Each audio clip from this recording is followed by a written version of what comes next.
우리 하나님 말씀은 민수기 29장입니다. 같이 읽죠.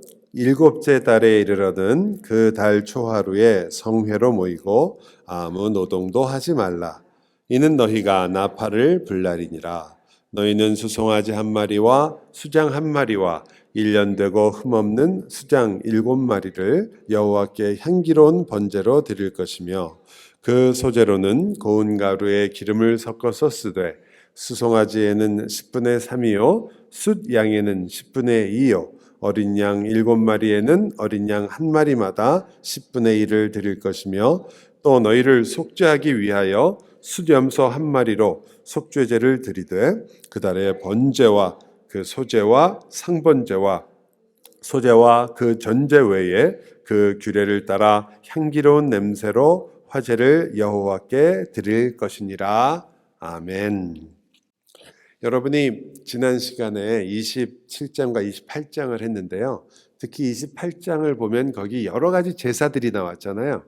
그 제사의 상번제나 계속 상이란 말은 계속 하는다는 의미에서 상번제라는 말이 나오는데 매일매일 하는 제사가 있었습니다. 그것은 아침과 저녁에 드렸죠. 그래서 2번을 하루에 이렇게 제사를 하는 매일 제사가 있었고 또 안식일도 안식일에 그 제사가 있었고 그리고 월삭이라 해서 옛날에 저도 기억이 나요. 사골세 그랬어요. 그러니까 월초라는 뜻이잖아요. 그래서 이제 월초에 하는 제사, 월삭 제사가 있고 지난 시간에 어디까지 나왔었냐면 6월절과 77절까지 나왔어요. 원래 77절이라는 건 49일을 뜻하잖아요. 49일에서 그 다음 날이 되니까 50일째다 그래서 50일이라는 의미에서 오순이라고 우리나라 말 번역 잘했죠. 오순절이 된 거예요. 77절까지 지난 시간에 했고요. 그리고 나팔절, 속죄일, 장막절, 물론 6월절하고 무교절은 같이 이렇게 붙어 있는 거고요. 그래서 다 합치면 6개의 절기가 등장합니다. 민수기에 6개의 절기가. 그런데 여러분이 아셔야 될 것은 이스라엘에는 7개의 절기가 있어요. 7개의 절기. 그리고 그 7개의 절기를 여러분이 잘 정리를 하고 계시면 레위기를 이해하거나 또 출애굽기나 또 신명기 그리고 우리가 지금 보고 있는 민수기를 이해할 때 제사가 나왔을 때 절기가 나왔을 때 잘 보실 수 있을 거예요. 그래서 제가 절기들을 정리를 했습니다. 오늘 바로 모든 절기가 예수 그리스도와 관계가 있었고 그 그리스도를 보여주기 위해서 하나님께서 그 절기들을 제정하시고 그것을 통해서 우리를 구원하시는 구원이 어떤 것인가를 보여주시려고 한 거예요. 시청각 교제예요. 예수 그리스도를 보여주던 모든 시청각 재료들은 그리스도가 오시던 그때부터는 그걸 볼 필요가 없는 거예요. 예수님을 바라봐야죠, 이제부터는. 근본적으로는 이방인들에게 우리같이 그 유대인처럼 그 유대인의 절기에 익숙하지 않은 사람들에게 다시 절기로 돌아가게 하는 일은 마치 할례를 다시 받아야 된다고 하는 일은 우리에게 꼭 필요하지 않은 일인데 왜 하려고 하느냐? 그래야 당신이 구원을 받았지만 예수도 믿지만 예수가 누구였냐? 예수님도 유대인 아니었냐? 예수님도 율법을 지켰는데 왜 당신은 율법을 안 지키냐라고 얘기하면 여러분은 거기에 대해서는 단호하게 노 해야 된다는 거예요. 그건 아니다. 그것은 아닙니다. 왜냐하면 우리는 그리스도 예수로 충분하기 때문입니다. 예수 그리스도께서 이 6월절이나 이 모든 절기를 이루신 분이라는 거죠. 제가 이제 이 절기에 대해서 우리식으로 말하면 한 방에 다 알려드릴게요. 7절기를 보실 때 우선 쭉 이게 시간이 가는 거예요. 자, 1월이라고 그랬어요. 1월. 1월에 뭐가 있다고요? 6월절. 6월절하고 붙어 있는 게 무교절. 무교절하고 붙어 있는 게 초실절이에요. 초실절이라는 말은 무슨 뜻이냐면요. 첫 열매를 맺었다는 거거든요. 이스라엘 민족이 1월 달부터 시작해서 맺는 요때가 봄이에요. 봄. 제일 처음 맺는 그게 뭘까요? 이스라엘 사람들이 지금 겨울이 지나서 봄에 맺는 곡식이에요. 곡식 뭘까요? 한국 생각하시면 딱 맞아요. 한국도 겨울에 할 수 있는 게 뭐예요? 보리잖아요. 보리 농사. 추워도 잘 되는 거. 보리는 어느 나라에서나 잘 돼요. 맛이 없어서 다 안 먹어서 그렇지. 예. 지금은 뭐 옛날 생각한다고 일부러 집어넣어서 드시지만 이게 보리라는 게 옛날에 아무리 요리를 잘해도 껄끌껄끌하니까 잘 안 먹었거든요. 하지만 보리가 제일 처음 나와요. 그래서 그걸 초실절이라고 하고 그 첫 이삭 한 단을 하나님 앞에 가서 흔들어요. 흔드는 건 요제예요, 요제. 흔들면은 그게 이제 하나님께 우리가 1년 동안 처음 소산을 하나님께 드립니다. 이런 뜻이에요. 초실절이라는 게 언제 그렇게 되냐면 유교절과 무교절 사이에 안식일이 들어가는데 그 안식일이 지난 그 다음 날이 초실절이에요. 그러니까 예수님이 언제 부활하신 거예요? 그 안식일 다음 날. 그럼 무슨 절기로? 그렇죠. 초실절이에요. 그래서 그리스도가 부활의 첫 열매가 되셨느니라 라는 말씀을 하는 거예요. 이 절기가 예수 그리스도의 생애와 그리스도께서 하신 일들과 굉장히 밀접한 관계가 있어서 여러분이 이걸 외우려고 그러지 마시고 자, 예수님이 어린 양이라는 것만 기억하시면 돼요. 자, 어린 양이신 예수 그리스도께서 죽어서 그 피를 바르는 게 유월절이래요. 유월절. 그래서 넘어가잖아요. 그 유월절 때 먹은 것이 바로 뭐예요? 예, 무교병을 먹잖아요. 우리가 그리스도의 고난에. 그러니까 유월절하고 무교절은 같이. 그러니까 둘이 합쳐서 유교절. 어쨌든 유월절과 무교절은 같이 갈 수밖에 없으니까 이거 외우실 필요 없어요. 그냥 그때 누룩 없는 빵을 먹었지. 기억을 하셔서 무교절이라고 기억을 하셔서 그걸 말씀하실 수 있는 것도 좋지만 그 단어는 기억이 안 나도 그 누룩 없는 빵 먹은 거 그러면 돼요. 그걸 먹는 게 일주일을 먹는 거예요. 그 기간 동안에 안식일이 끼게 돼 있어요.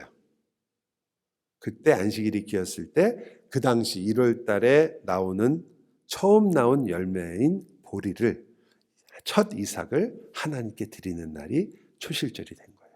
그날 그리스도께서 부활하사 부활의 첫 열매가 되신 거죠. 자, 그러면 예수님이 부활을 하셨으니까 그 다음은 어떤 일이 여러분 생각에는 있어요?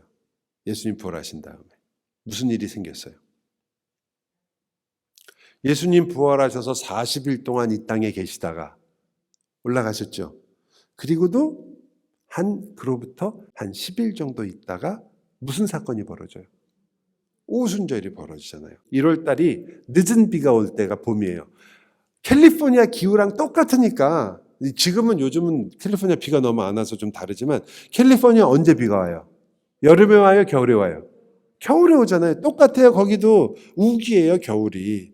겨울이 와서 마지막으로 늦은 비는 겨울 다 지날 동안 비 오고 드디어 마지막으로 오는 늦은 비예요. 그 비가 있어야 이제 요 다음에 그 보리 추수를 한 다음에 한 달 정도 더 있어야지, 한 달 반 정도 더 있어야 뭘 할 수 있냐면 또 다른 보리를 추수를 할 수가 있어요. 우리나라 말로는 보리죠. 왜냐하면 맥추절이라고 부르니까. 보리 맥자잖아요. 그런데 사실은 밀이에요. 밀은 한자로 뭔지 아세요? 밀이. 소맥이에요. 보리는 배맥. 그러니까 똑같이 맥을 써요. 그래서 맥추절이라고 부른 것 같아요. 헷갈리는 거죠.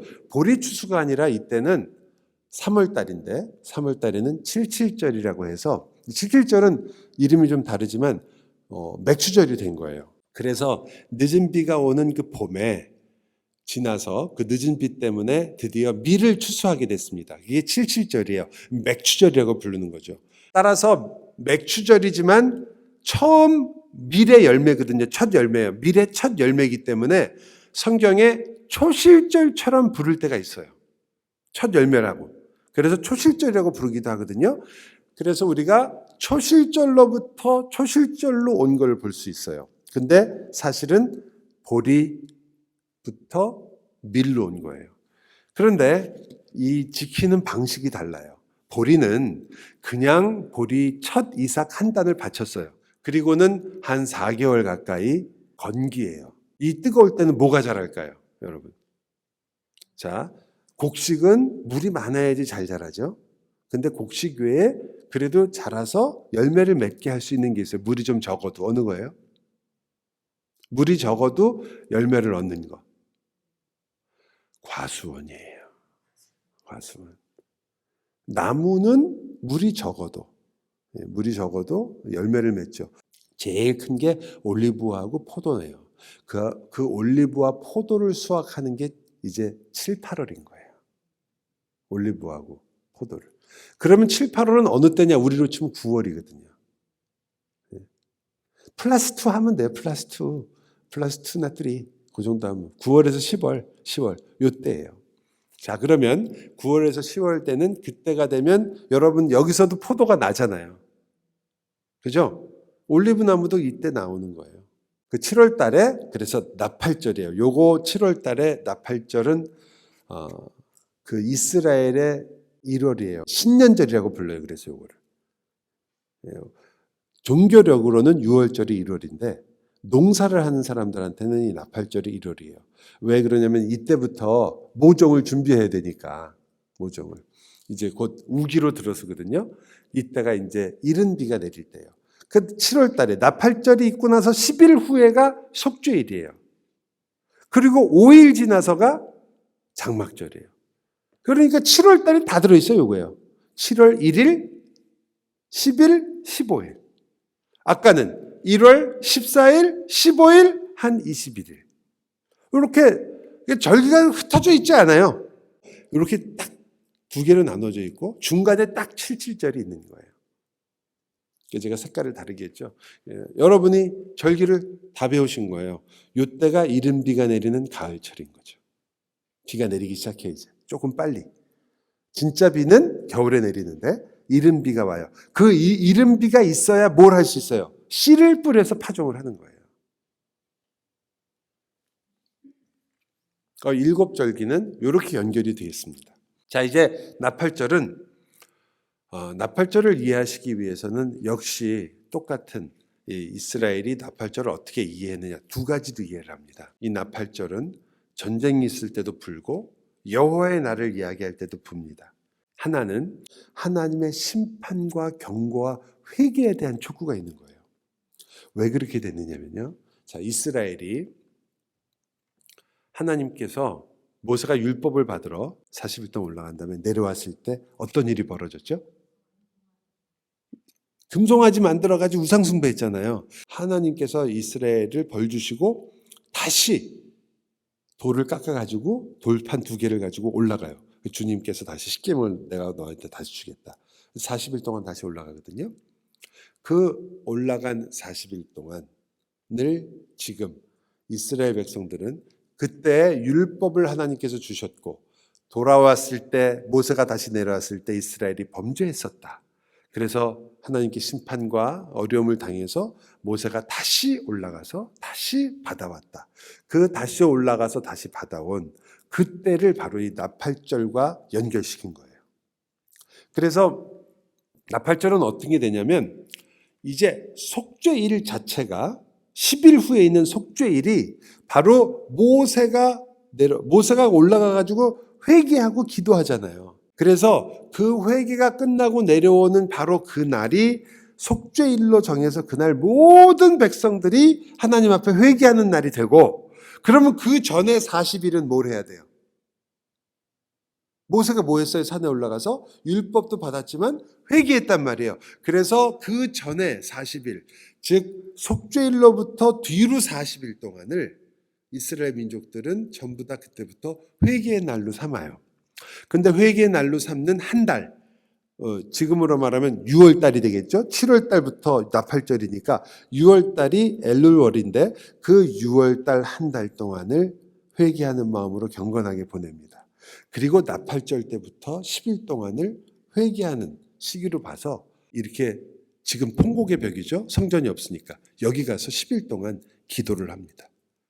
나팔절이 있으면 10일 동안 새해니까 무조건 기뻐하는 게 아니라요. 이렇게 가가지고 기도를 해요. 회개의 기도를 합니다. 그렇기 때문에 우리가 이게 마지막 때라는 것을 알 수 있고 회개를 선포하는 때라는 걸 알 수 있어요. 나팔이라는 게 알리는 거니까 많은 분들이 그래서 나팔을 복음을 선포하고 그들에게 회개를 촉구하는 것을 말하게 됩니다. 참 예수 그리스도와 관계에서 우리가 알 수 있는 거지만 이 성령 하나님을 보내서 그 성령 하나님께서 우리에게 복음을 전파하게 하시고 그 복음을 전파하는 그 복음의 나팔 소리가 우리를 뭐하게 하기 위한 거예요? 회개하게 하기 위한 거잖아요. 그러니까 이게 스토리상 상당히 이해하기가 쉬워요. 즉 오순절 때 우리가 성령 하나님의 역사로 말미암아 그런 놀라운 오순절의 역사를 경험한 다음에 그 다음부터 성도들은 나팔수처럼 하나님의 복음을 전하고 하나님께서는 경고하시는 거죠. 계속해서 우리들에게도 경고하시지만 세상에도 경고하고 회개를 촉구하게 됩니다. 그래서 이스라엘 백성들이 그때 나팔절 때 신년이면 기뻐하고 즐거워하는 때 아니에요. 여러분 우리로 치면은 1월 1일이거든요. 1월 1일. 여러분 뭐 하세요? 1월 1일에. 세배하고 떡국 먹고 좋아하고 즐거워하고 그렇게 하는데 이스라엘 민족은 통곡의 벽에 갖고 회개한다니까요. 왜 회개하느냐? 그 회개하도록 한 그 내용도 놀랍지만 이것이 바로 하나님께서 이 구원의 역사 속에서 우리 역사를 이끌어가는 일들을 설명하시고 보여주시는 그리스도를 통해서 보여주시는구나라는 걸 알게 돼요. 자, 그렇다면 그것만 있느냐? 아니죠. 분명히 새로운 시작도 있단 말이에요. 그래서 새하늘과 새 땅을 바라보는 여러분 교재 8페이지를 보시면 이렇게 나와 있습니다.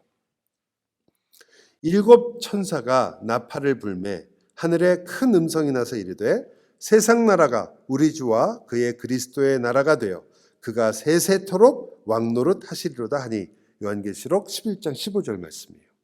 그런 것처럼 이제 그리스도의 나라가 온 거예요. 자, 이 나팔절이 지나고 나면 속죄일이 옵니다. 여러분 속죄일은 제일 중요한 특징이 이제 속죄일 때는 통곡의 벽에 다 몰려가고 저렇게 난리가 나요. 그 속죄일이라서 대속죄일이고 큰 안식일이라고 말하죠. 그래서 유대인들이 이때는 금식하고 금욕하고 목욕도 안 하고 향수도 못 쓰게 하고 막 이렇게 하는데 왜냐하면 속죄일은 스스로 괴롭게 하는 날이기 때문에 그렇습니다.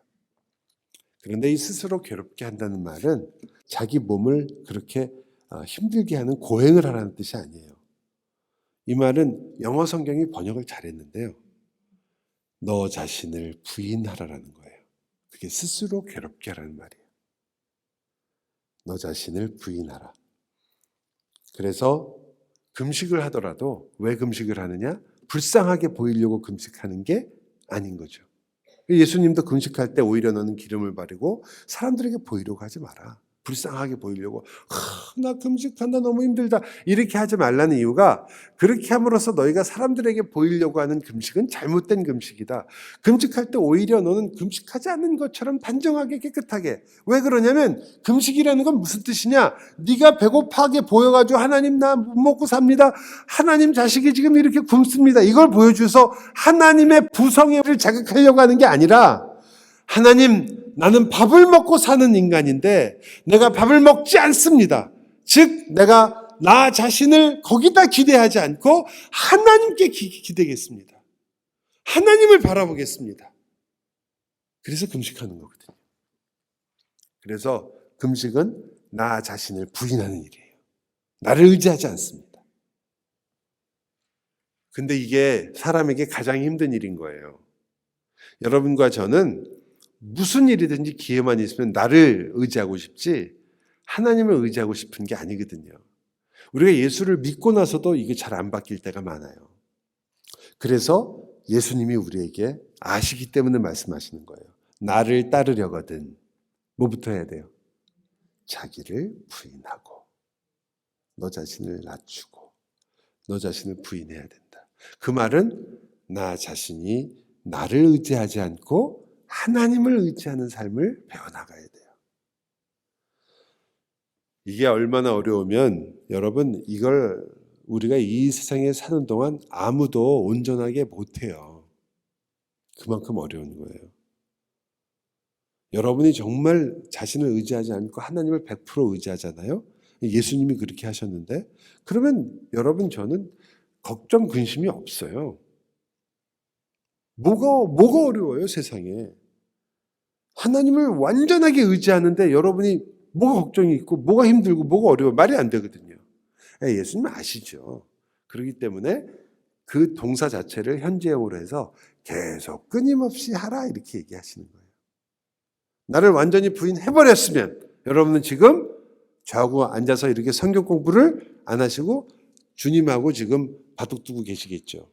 그래서 마음을 찢어야 하고 그리고 이 회개를 할 때는 실제적인 관계의 회복과 그리고 보상을 항상 생각하도록 하게 돼 있어요. 다시 말하면 회개라는 것은 내 마음에서 일어나는 어떠한 그 보이지 않는 현상만이 아니라 내 마음이 변화된 것으로 열매를 맺는 것이라고 보여주는 거예요. 내가 미워했던 사람들, 아직도 용서하지 못했던 사람들을 속죄일에 다 보상하거나 용서하도록 되어 있는 거죠. 그것은 우리 그리스도인의 삶에 있어서도 우리가 하나님의 은혜로 말미암아 끊임없이 이 속죄일을 경험한다는 것을 알 수 있습니다. 그래서 여러분이 조금 미워했던 사람에게도 다시 마음을 다시 새롭게 하고 내가 그를 용서하며 다시 주님 안에서 함께 가야지라는 생각을 하는 거죠. 이 사람만은 안 돼라는 것을 싸우고 그것을 이겨나가는 걸 속죄일을 여러분이 경험하는 거예요. 또 하나 이 자기를 부인하는 것의 좋은 태도 중에 하나는 우리가 알고 있는 안식일을 배우는 겁니다. 안식일이라는 말은 내 노동을 통해서 내가 사는 게 아니라 하나님을 의지하는 것으로 산다는 고백이에요. 여러분, 그래서 꼭 두 가지를 배우셨으면 좋겠어요. 하나는 자기를 부인하는 거하고 또 하나는 안식일, 멈추는 거예요. 안식이라는 말이 그친다는 뜻이거든요. 여러분, 멈출 줄 알아야 돼요, 우리가. 진짜 이 팬데믹을 가장 유익하게 보내실 수 있는 분은 팬데믹 때문에 모든 게 멈췄잖아요. 멈춰서 한번 숨을 쉬고 내 인생을 돌아볼 수 있는 좋은 시간이 될 수 있는 거예요. 여러분이 자주 이 일을 하셔야 돼요. 자주 내 인생을 돌아봐야 돼요. 쉬셔야 됩니다. 바쁘게 막 일을 하시다가도 하나님께서 나와 시간 내시기를 원하시는구나. 잠시 멈추자. 그리고 내 인생을 생각하고 가족을 생각하고 나 자신을 돌아보셔야 돼요. 여러분이 그 멈춤이 없는 그냥 달려가기만 하는 것은 성경이 우리에게 요구하는 삶과는 좀 달라요. 죄소는 그래서 은혜의 자리가 되고 죄를 고백하고 회개하는 자리인데 동시에 시은조와 은혜의 자리가 되는 이유입니다. 그리고 우리가 알고 있는 것처럼 제사장을 위해서는 송아지를 잡지만 온 백성을 위해서는 염소 2마리가 필요합니다. 한 마리는 그 피를 내서 다 바르고 속죄소에 들어가서 그 피로 정결케 하지만 한 마리는 광야로 보내버립니다. 이걸 아사셀이라고 그러죠. 9페이지 맨 밑에 보시면 여러분 그 그리스도의 속죄라는 부분을 한번 저희가 같이 읽어봤으면 좋겠습니다. 같이 읽어보죠. 그리스도께서는 장래 좋은 일의 대제사장으로 오사 손으로 짓지 아니한 것 곧 이 창조에 속하지 아니한 더 크고 온전한 장막으로 말미암아 염소와 송아지의 피로 하지 아니하고 오직 자기의 피로 영원한 속죄를 이루사 단번에 성소에 들어가셨느니라. 염소와 황소의 피와 및 암송아지의 죄를 부정한 자에게 뿌려 그 육체를 정결하게 하여 거룩하게 하거든 하물며 영원하신 성령으로 말미암아 흠없는 자기를 하나님께 드린 그리스도의 피가 어찌 너희 양심을 죽은 행실에서 깨끗하게 하고 살아계신 하나님을 섬기게 하지 못하겠느냐. 그리고 이 13장으로 가면 뭐라고 나와요? 그리스도께서 이 제사를 하고 그 제물을 성문 밖에 태운 것처럼 다 태운 것처럼 그리스도도 성문 밖으로 나가서 십자가를 지셨다. 그러므로 우리도 같이 성문 밖으로 나아가자. 여러분과 제가 그리스도와 함께 가는 이야기가 3가지가 다 들어가는 거죠. 나를 따르려거든 자기를 부인하고 자기 십자가를 지고 따르라. 여러분의 십자가를 지고 주님께 가는 거예요. 예수님 십자가를 대신 지는 게 아니라 그리스도와 함께 나도 십자가를 지는 거예요. 여러분 모두가 다 여러분의 십자가가 있는 거예요. 내가 감당해야 할 하나님의 뜻이 있으며 내가 살아내야 할 하나님의 영광이 있고 내가 이루어야 될 하나님의 잔이 있어요. 그 잔을 마시기 싫을 때도 있죠. 그때마다 기억해 주세요. 이 잔을 내게서 옮기시옵소서라고 기도하셨던 그 주님께서 그러나 나의 뜻대로 하지 마시고 아버지의 뜻대로 이루어 주옵소서라고 했던 것이 바로 그의 영원한 삶을 이룬 것처럼 여러분도 그러한 삶을 이번 주간에 이루시기를 바랍니다.